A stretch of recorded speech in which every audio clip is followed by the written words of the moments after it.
Hi everybody, welcome and welcome back. My name is Kimiko Sumi, and today I want to discuss holding yourself accountable and self-awareness and how we need to take self-accountability ourselves.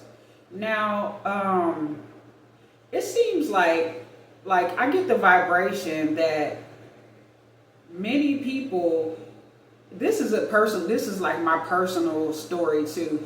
I'm getting the like that like psychic messages and stuff like that, like people want to blame me for their demise or blame me for the wrongs that went wrong in their life and stuff like that instead of taking accountability. And these are my enemies. They want me to be held responsible for either what they did to me or what karma they're facing. They want me to uh, save them in a way, and I'm really not gonna save them. I can't save them anyway. They made their own choices.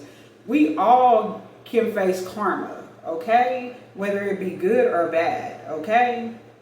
Now, I'm pretty sure that most of my enemies, the reason why they encountered me anyway is because I might have been their last lifeline, okay, their last chance to do right. But they wanted to just keep poking the bear. They just wanted to keep fucking with people. And then they came across me.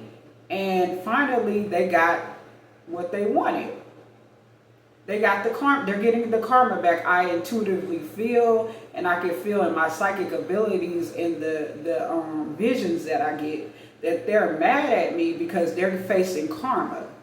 See, it was okay when they were doing me dirty and other people dirty continuously. I know we all make mistakes and we're not always nice and on point, but you know, these are people who have are notorious for disrespecting people and don't care about how they feel. And then when they come across somebody like me, who is considered to be one of a high-ranking chosen one, and I don't need to tell you why, because if you're familiar with my page at all, you know why. It's in my handle, my name handle on my channel right now. It says it in my name. Aside from Kimiko Sumi, let me go ahead and say it. I'm Nefertiti. Okay, so these people, I'm picking up that they're very angry and they feel entitled to bully me. They still want to bully me. They still want to call me names. They still want to antagonize me.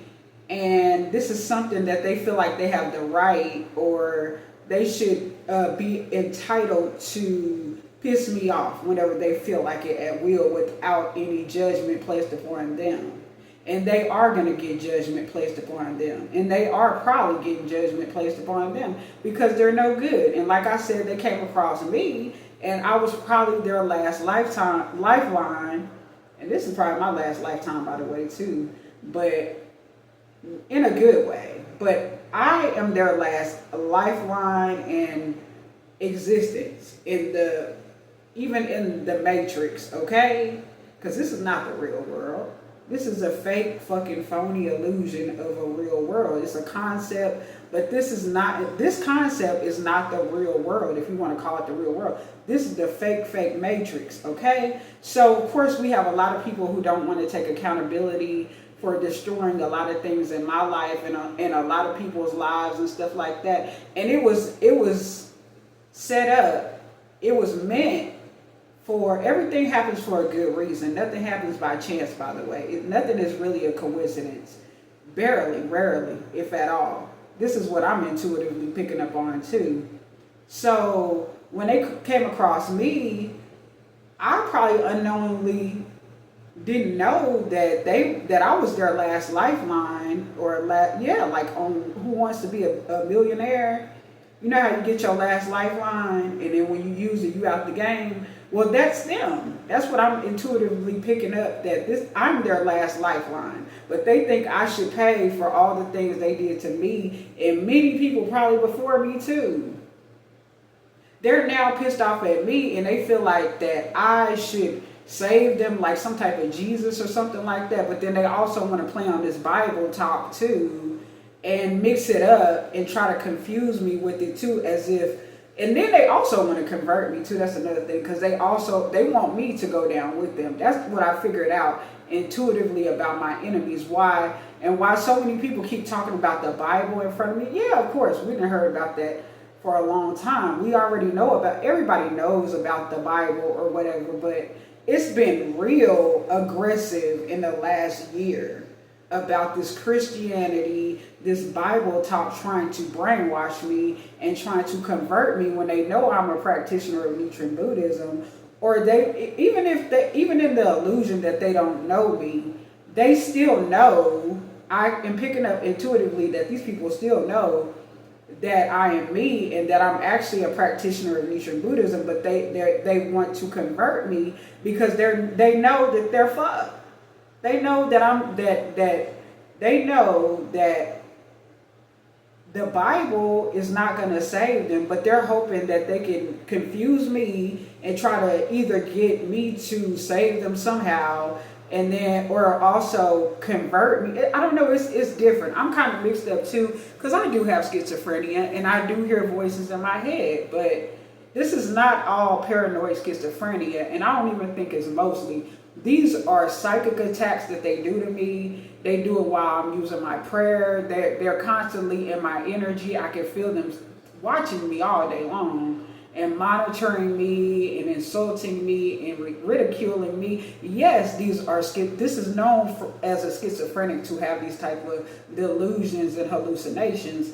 But this is really, it's gotten very aggressive, I noticed in the past year. With the subliminals and stuff like that, they seem like they're very angry at me for even working on myself, trying to be better, trying to do the right thing. You know, the devil hates anything of any real value anyway, so they're attacking me because they're minions of the devil, probably. Okay, who are sent out to try to destroy me and other people, but they don't want to stop. I can hear them during my prayers screaming like they're on fire and being tortured, but simultaneously they still want to call me names, y'all. It's like they just cannot. It's like they are just. I'm telling you, like I have another video about sexual sadists because that was a word that I had just learned like a couple of months ago. What it meant. A sexual sadistic person gets turned on by a sick pleasure and watching somebody in pain. Okay, regardless if that person has done nothing to them at all. They get a sick, sadistic sexual desire out of seeing somebody be tortured or in pain and in agony. There's a lot of people, so-called people like that actually. Okay, and these people have been doing this for years and years and years to not only me, but several people. But it just so happened that they came across me, one of the high-ranking chosen ones, and now they feel like I should pay and forgive them, and I'm not going to forgive them. I'm not going to forgive them because I've been through a whole lot of shit more than most motherfucking people. And I'm not trying to diminish anybody else's struggle, but I have been ridiculed since I was very young. And I always say it started off when I was 9 years old. And I do know that some of that was karma, but my mama told me a lot of this ain't your karma, Kimiko. This is like deliberate. This is deliberate. This is hate. This is pure hate and a complete sociopathic like energy. It's like they just cannot thrive without insulting me, using like microaggressions. I know they do that to black people anyway, but people period use microaggressions to me period. So I'm not going to even talk about race at this point, even though I know that that's a real thing towards black people, microaggressions. But I'm talking about it's like they have to be passive aggressive, they have to sneak this, they have to shade. It's like it's almost like they need it to keep going. They have to be rude to me and to gaslight me in order to make it through their day. And like I've said in another video, I figured out in LA that they can't be too far away from me. They can't be too far away from me. And another thing, y'all, I can't go too long without hearing back talk, like talking on the side. I can't, they don't want me to really have silence. You know, they have to interfere. I don't get too many moments where it's just dead air. Okay? It's like torture almost. And I know I play, but that's a part of me trying to cope too. being playful and joking, and you should do that, and listening to music and using good coping skills, and you should keep your mind busy, especially if you're a schizophrenic, because an idle mind is the devil's playground. They get busy when you're on your own, and then you don't have any, if you don't have any like daily routines and things that you do, okay, to keep your mind occupied. They want you to sit. They don't want you to be in. They don't want me. Let me talk about myself, because I don't know about anybody else's experience. But like I said, I have paranoid schizophrenia and other mental health disorders. But I know that most of this is not really schizophrenia. This is not all my paranoid this is not all, what is it called? These are not all auditory hallucinations. These are people deliberately calling me names, insulting me. They do it, if they can get in my face, y'all, they will start insulting me at random. They get real passive aggressive, but they're still cowards, okay? That's the ironic thing about it, because when I do confront them in person for saying sneaky things, they want to back down like a coward, but they still want to do it. It's the weirdest thing. Like, it's almost like it's almost like food or water to them. I don't know if it's energy that they want. I don't know what it is. Even if it's negative, it seems like that they crave it like food or water. Like, even though they may not like my response, even though they don't want to get the business from me verbally or even physically, they still want to do it anyway, because it's like they crave it like water, like they're sexual sadists. They have a sick appetite for pleasure against other people, but of course they don't want anybody to do that to them. Okay, that's why I hear them quite often when I say my prayers called Ganyo, and when I'm chanting Daimoku, which really helps me. It really helps center me and keep me at peace and keep me on a consistent path towards victory. It keeps me in line, my Buddhist practice. Like, that's one of the times where I can actually find peace in my head, in my brain. Like, I can find stillness with my Buddhist practice. But I can still hear them being tortured in hell, like they're being tortured in hell, like they're screaming as I do Ganyo and chant. I can hear it. But it seems like when I stop, they'll calm down for a while, and then they'll start the attacks over as if they're sexual sadistic motherfuckers.